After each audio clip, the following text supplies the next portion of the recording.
દિવાળીમાં જો તમે બજારમાંથી ઘી લેતા હોય તો પહેલા સાચવજો ને સાવધાન થઈ જજો, કારણ કે મહેસાણા નજીકથી શંકાસ્પદ ઘીની તપાસ કરાઈ। ફૂડ એન્ડ ડ્રગ્સ વિભાગે આ તપાસ હાથ ધરી। બાતમીના આધારે ફૂડ વિભાગે કાર્યવાહી પણ કરી અને શંકાસ્પદ ઘીના સેમ્પલ લીધા છે। 16,812 લીટર શંકાસ્પદ ઘીનો જથ્થો સીઝ કરાયો છે। શંકાસ્પદ ઘીના રિપોર્ટ બાદ ગુણવત્તા સામે આવશે કે ખરેખર આ યોગ્ય છે, ખાવાલાયક ઘી છે કે નહીં। પરંતુ દરોડા પાડવામાં આવ્યા છે એટલે સીધો મતલબ એ છે કે અહીંયા કોઈક એવી શંકાસ્પદ ગતિવિધિ પણ જોવા મળી રહી છે। રાજકોટ GMSCL ગોડાઉનમાં અચાનક જ પહોંચી ગાંધીનગરની ટીમ। ગાંધીનગર તપાસમાં આવેલા ડોક્ટર હિતેશ પ્રજાપતિએ દવાના સરકારી ગોડાઉનમાં દવા સહિતની તમામ વસ્તુઓનું સરપ્રાઇઝ ચેકિંગ હાથ ધર્યું। જો કે અધિકારીએ આ પ્રક્રિયાને રૂટીન ગણાવી છે। જો કે આ પહેલા વરસાદમાં સરકારી દવાનો જથ્થો પલળી ગયો હોવાની માહિતી સામે આવી હતી અને જે બાદ સરકારે ગંભીર નોંધ લઈ તકેદારીના પગલાં પણ ભર્યા છે। ના, અમારી આ રૂટીન તપાસ છે। અમને જ્યાં ડેફિશિયન્સી હોય ત્યાં અમે કેપેસિટી બિલ્ડિંગ કરીને સરને આપણા સ્ટાફને સ્ટ્રેન્થનિંગ કરતા હોય છે। અમારું એનું જે સ્ટોક અવેલેબિલિટી છે, અમારી નીચેની સંસ્થાઓમાં કેટલું સપ્લાય છે, કેટલા એના સેમ્પલિંગ થયા છે, ક્યારે રિપોર્ટ આવ્યા છે, કોઈ લાંબા સમયથી ગાડી વેઇટિંગમાં નથી ને વેઇટિંગમાં છે તો કયા કારણો છે, આ બધું અમે જોતા હોય છે। જે તે વખતે જે હતું એમાં આપણું આઇટમો જે હતી એ બીડર દ્વારા કે સપ્લાયર દ્વારા એના ટ્રકમાં પલળી ગઈ હતી ને એમાં પણ કોરુગેટેડ બોક્સ આવે, એ બોક્સની અંદર એક પ્લાસ્ટિક રેપર આવે એટલે એ પણ આપણા 5 થી 6 કાર્ટન પલળ્યા હતા। આપણી દવાઓ કોઈ પલળી નથી એમાં। ગાંધીનગર આરોગ્ય વિભાગની ટીમ છે તે રાજકોટના જે દવાના જે ગોડાઉન છે, સરકારી ગોડાઉન, ત્યાં અત્યારે તપાસ માટે પહોંચી છે। અલગ અલગ જે છે એ દવાઓ અને સેમ્પલ છે તેમની પણ તપાસ કરવામાં આવી રહી છે। એક એક બાબતની નોંધ લેવામાં આવી રહી છે। થોડા દિવસ પહેલા આ જ ગોડાઉનમાંથી જે દવાનો પલળી ગયેલો જથ્થો જે સામે આવ્યો હતો ને ત્યારબાદ એક મોટો વિવાદ પણ સામે આવ્યો હતો। જો કે આ ઘટના બાદ જે છે એ સરકારે પણ પગલાં લીધા હતા અને જે એમની બેદરકારી સામે આવી હતી તેવા કર્મચારીઓને જે છે સસ્પેન્ડ પણ કરવામાં આવ્યા હતા। ત્યારે આજે અલગ અલગ દવાઓ છે તેમની તપાસ કરવામાં આવી રહી છે। હાલ આપ દ્રશ્યોમાં પણ જોઈ શકો છો કે આ ટીમ છે તે અત્યારે આ ગોડાઉનમાં તપાસ કરી રહી છે। જે રાજકોટનું આ સરકારી ગોડાઉન છે તે અગાઉ પણ વિવાદમાં આવી ચૂક્યું હતું, ત્યારે અત્યારે હાલ જે તપાસ છે તે રૂટીન હોવાનું પણ અધિકારીઓ કહી રહ્યા છે।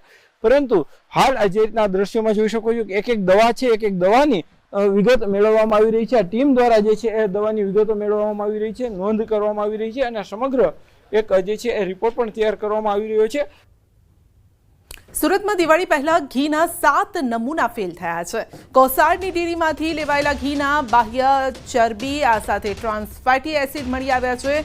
મહાપાલિકાની લેબ રિપોર્ટમાં ઇન્ટર એસ્ટેરિફાઈડ ચરબીની પુષ્ટિ થઈ છે। આરોગ્ય અધિકારી ડોક્ટર પ્રદીપ ઉમરીગરે ઘીને અસુરક્ષિત ગણાવ્યું છે। ટ્રાન્સ ફેટી એસિડ 2% વધુ હોવાનું સામે આવ્યું અને લોકોના સ્વાસ્થ્ય સાથે ગંભીર ચેડા થઈ રહ્યા છે। ફૂડ એન્ડ સેફ્ટી વિભાગ જે છે તે સ્ટાન્ડર્ડ એક્ટ 2006નું ઉલ્લંઘન પણ અહીંયા સામે આવ્યું છે।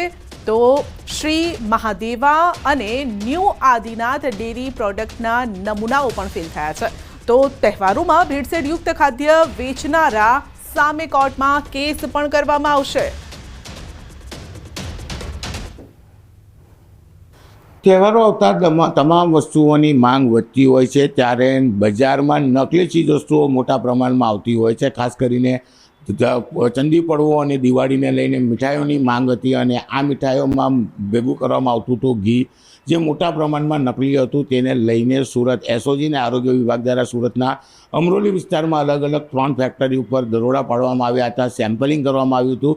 1 કરોડ કરતાં વધુનો મુદ્દામાલ કબજે કરવામાં આવ્યો હતો, ત્યારે આ તમામ સેમ્પલો અત્યારે ફેલ ગયા છે। આપણી સાથે આરોગ્ય અધિકારી છે, સીધા વાત કરીશું। સાહેબ, આપનું નામ અને કયા પ્રકારની રેડ હતી અને સેમ્પલો લેવામાં આવ્યા હતા, અત્યારે શું સ્થિતિ એની? Food safety officer BR Brahmbhatt, Surat municipal corporation. તારીખ 3/10ના રોજ SOG પોલીસ અને સુરત ફૂડ વિભાગ દ્વારા સંયુક્ત ઓપરેશન હાથ ધરવામાં આવ્યું, જેમાં નકલી ઘી બનાવતા 3 ફેક્ટરીઓ, new Mahadev dairy product, new Adinath dairy product અને આદિનાથ ડેરી, આ ચણામાં અમે અલગ અલગ જગ્યાએ તપાસ કરતા જે લોકો અલગ અલગ બ્રાન્ડના ઘી બનાવી અને વેચતા હતા। તેથી તેમાં તપાસ કરતા અલગ અલગ 7 બ્રાન્ડના નમૂના લેવામાં આવેલ, જે 7માંથી 5 સબ સ્ટાન્ડર્ડ અને 2 અનસેફ જાહેર થયેલ છે। સાહેબ આજે થયા છે, હવે કયા પ્રકારની કાર્યવાહી અને આવું ઘી ખાવાથી શરીરને શું નુકસાન? આ લોકો સામે ફૂડ સેફ્ટી એક્ટ પ્રમાણે પણ કાર્યવાહી કરવામાં આવશે, કોર્ટમાં કેસ પણ મૂકવામાં આવશે, એક્ઝિક્યુટિંગ ઓફિસર સમક્ષ પણ ફરિયાદ દાખલ કરવામાં આવશે અને પોલીસ દ્વારા પણ તેમની કાર્યવાહી કરવામાં આવશે. અને આ ઘીમાં વેજીટેબલ ફેટનું પ્રમાણ ઊંચું હોય, હૃદયની નળીઓ બ્લોક થવાનું લાંબા ગાળે શક્યતાઓ રહેલી છે. બિલકુલ. અમરોલી વિસ્તારમાંથી જે ફેક્ટરી પકડવામાં આવી હતી તેમાં સેમ્પલ લેવામાં આવ્યા હતા, તે સેમ્પલ ફેલ ગયા છે અને ચોક્કસ અધિકારીએ કીધું એમ કે આ ઘીમાં ફેટનું પ્રમાણ વધારે હતું ને આવું ઘી ખાવાથી ચોક્કસ હાર્ટની નળીઓ બ્લોક થઈ શકે છે. હાલ તો આ મામલે ફૂડ સેફ્ટી એક્ટ મુજબ સાથે સાથે ફોજદારી કહી શકાય કે પોલીસ દ્વારા તમામ કાર્યવાહી કરવામાં આવશે. કેમેરામેન જીગર કુવર સાથે કીર્તેશ પટેલ, ન્યૂઝ 18 ગુજરાતી, સુરત. દાહોદ જિલ્લામાં નકલી ગ્રામ પંચાયતનો પર્દાફાશ થયો છે, જેમાં બોગસ મરણના દાખલા માટે નકલી ભીલવાડા પંચાયત ઊભી કરાઈ હોવાનો ખુલાસો થયો છે. જમીન હડપવાના ઈરાદાથી વલુંડીના જીવિત વૃદ્ધને મૃત બતાવી ખોટો મરણનો દાખલો બનાવી દીધો અને નગરપાલિકા દ્વારા તેમના નામે જાહેર કરાયેલા મરણના દાખલાના આધારે તેમની જમીન પર અન્ય લોકોના નામ વારસદાર તરીકે ચઢાવી દેવામાં આવ્યા છે. ભીલવાડામાં રહેતા અરજદારે દાહોદની પ્રાંત કચેરીમાં અરજી કરી હતી અને તેમના દાદાનું મૃત્યુ 1971માં હતું, પરંતુ તે સમયે તેની નોંધણી કરાવવાની રહી ગઈ હતી. પ્રાંત કચેરીએ નિયમ મુજબ ગ્રામ પંચાયત નોટિસ પ્રસિદ્ધ કરી. उन्होंने डेथ सर्टिफिकेट वारसाई पीड़िता पर और अन्य कागज रजू किए थे, उसके आधार पर ये एंट्री मंजूर की गई है. अभी वीरसिंह भाई द्वारा एसडीएम साहब की कोर्ट के अंदर आरटीएस केस चल रहा है. जो आरटीएस केस का आखिरी फाइनल जजमेंट आ जाएगा, उसके बाद आगे की कार्यवाही हमको करनी रहेगी. વડોદરા શહેરમાં જાહેરમાં મારામારીનો વધુ એક વિડીયો વાયરલ થયો છે. ગોત્રીની પ્રિયા ટોકીઝ પાસે છૂટા હાથની મારામારી થઈ છે. બે લોકોએ ભેગા મળીને એક શખ્સને ઢોર માર માર્યો અને રસ્તા પર પછાડી લાતોનો વરસાદ કર્યો છે. રાહદારીઓ પણ મૂક પ્રેક્ષક બનીને તમાશો જોતા રહ્યા. મારામારીની ઘટનાનો આ વિડીયો વાયરલ થયો છે. પોલીસના નાઇટ પેટ્રોલિંગ સામે સવાલ ઊભા થઈ રહ્યા છે. તો બે લોકોએ ભેગા મળીને એક શખ્સને ઢોર માર માર્યો, જેનો આ વિડીયો સામે આવ્યો છે. આસપાસ પણ કેટલાક લોકો ઊભા છે, જેઓ પણ આ તમાશો જોઈ રહ્યા છે, પરંતુ છોડાવવાનો પ્રયત્ન નથી કરી રહ્યા. તો વડોદરાના આ દ્રશ્યો છે. સંસ્કાર નગરીમાં અસંસ્કારી લોકોના આ પ્રકારે દ્રશ્યો સામે આવ્યા. અમદાવાદમાં જ્વેલર્સને જાહેરાત કરવી ભારે પડી છે. ચાંદી 1.63 લાખ પ્લસ જીએસટી પ્રતિ કિલો મળવાની જાહેરાત કરી હતી અને જાહેરાત બાદ શોરૂમમાં ગ્રાહકોની ભારે ભીડ જામી. ગ્રાહકોને ચાંદી ન મળતા તેઓએ હોબાળો કર્યો. મામલો ઉગ્ર બનતા પોલીસને પણ જાણ કરાઈ. પોલીસે ગ્રાહકોને સમજાવવાનો પણ પ્રયાસ કર્યો હતો. તો હાલ સોના ચાંદીના ભાવ વધી રહ્યા છે અને આવા સમયે એક જાહેરાત જ્વેલર્સે જે કરી તે તેને ભારે પડી છે. કારણ કે ચાંદી 1.63 લાખ એટલે કે 1,63,000 જીએસટી સાથે જીએસટી પ્લસ એ પ્રકારની કંઈક જાહેરાત હતી અને જેને લઈને ગ્રાહકો મોટી સંખ્યામાં પહોંચ્યા, પરંતુ જ્યારે પહોંચ્યા ત્યારે તેમને ચાંદી મળી જ નહીં અને જેને લઈને હોબાળો કર્યો. ભરૂચમાં પોલીસે જપ્ત કરેલા 1.58 કરોડના વિદેશી દારૂના જથ્થાનો નાશ કરાયો છે.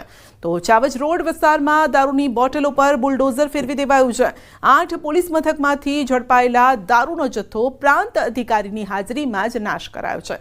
1.58 કરોડની 45,623 બોટલોનો સમાવેશ થાય છે.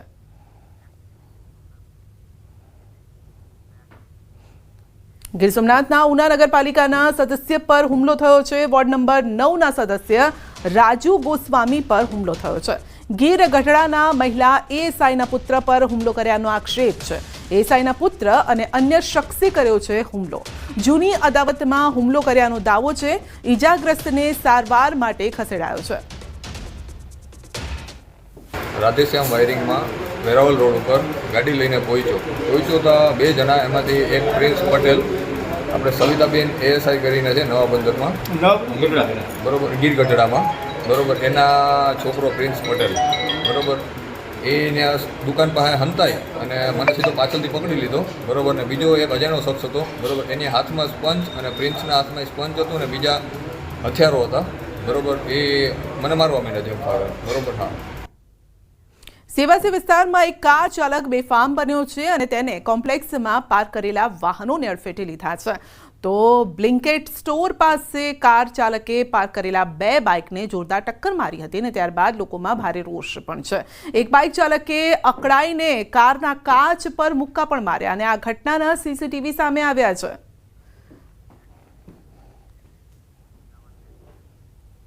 અમદાવાદ એસજી હાઈવે સીવી સ્ટ્રેટાના પીજીમાં રહેતા 3 યુવકો દાઝ્યા છે. વિદ્યાર્થીઓને સારવાર માટે હોસ્પિટલ ખસેડવામાં આવ્યા છે. પીજીમાં લિથેનિયમ બેટરી ઉપર સર્ચ કરતા હતા આ વિદ્યાર્થીઓ અને તે સમયે દાઝ્યા છે. મોડી રાતનો આ બનાવ છે. તો જ્યારે તેઓ સર્ચ કરતા હતા અને તેમાં જ બ્લાસ્ટ થઈ ગયો. 3 વિદ્યાર્થીઓ દાઝી ગયા છે. ઘરમાં બેટરી ચાર્જ કરતા હતા. પીજીમાં રહેતા હતા આ વિદ્યાર્થીઓ અને એક્સપેરિમેન્ટ કરતા હતા અને તે સમયે જ આગ લાગી કારણ કે બેટરીમાં બ્લાસ્ટ થયો. સરદાર વલ્લભભાઈ પટેલની 150મી જન્મજયંતિ નિમિત્તે નેશનલ અર્બન કોન્ક્લેવનું આયોજન કરાયું છે. 15 અને 16 ઓક્ટોબરના રોજ નેશનલ અર્બન કોન્ક્લેવ તેમજ મેયર સમિટનું આયોજન કરાયું છે. આ કોન્ક્લેવમાં ભારતના 100થી પણ વધુ શહેરોના મેયર કમિશનરને આમંત્રણ આપવામાં આવ્યું છે. મુખ્યમંત્રી ભૂપેન્દ્ર પટેલ દ્વારા આ સમિટનું ઉદ્ઘાટન કરાયું. સમિટમાં મુખ્યમંત્રી ભૂપેન્દ્ર પટેલે સંબોધન પણ કર્યું. आज का यह सम्मेलन प्रधानमंत्री जी के मार्गदर्शन में हमारे शहरों को विकसित भारत के अनुरूप बनाने, इनोवेशन को बढ़ावा देने और सस्टेनेबल डेवलपमेंट की दिशा तय करने का एक सशक्त मंच बनेगा. અમદાવાદ શહેરમાં રોગચાળાએ માથું ઊંચક્યું છે. સોલા સિવિલમાં દર્દીઓની સંખ્યામાં વધારો નોંધાયો છે. બેવડી ઋતુના કારણે નાગરિકોના સ્વાસ્થ્ય પર અસર પડી રહી છે. હોસ્પિટલમાં છેલ્લા એક સપ્તાહમાં 14,000થી વધુ ઓપીડી નોંધાય છે, જ્યારે કે ડેન્ગ્યુના 61, મેલેરિયાના 35 કેસ નોંધાયા અને તબીબે નાગરિકોને બેવડી ઋતુ હોવાથી વિશેષ કાળજી રાખવા માટે સૂચના આપી છે. બેવડી ઋતુમાં મિક્સ ઋતુમાં ઇમ્યુનિટી દરેક ની ડાઉન થતી હોય છે. તેના કારણે શરદી, ઉધરસ, વાયરલ ઇન્ફેક્શનના કેસ થોડા વધતા હોય છે. તો તાવ આવે, માથું દુખે, ચક્કર આવે, પેટમાં દુખાવો થાય તેવા સિમ્પટમ સાથેના દર્દીઓ આવતા હોય છે. તો એવા કોઈ પણ સિમ્પટમ દર્દીને દેખાય તો નજીકના સરકારી દવાખાના હોસ્પિટલે બતાવી જરૂરી તપાસ કરાવી અને દવાઓ લેવી જોઈએ.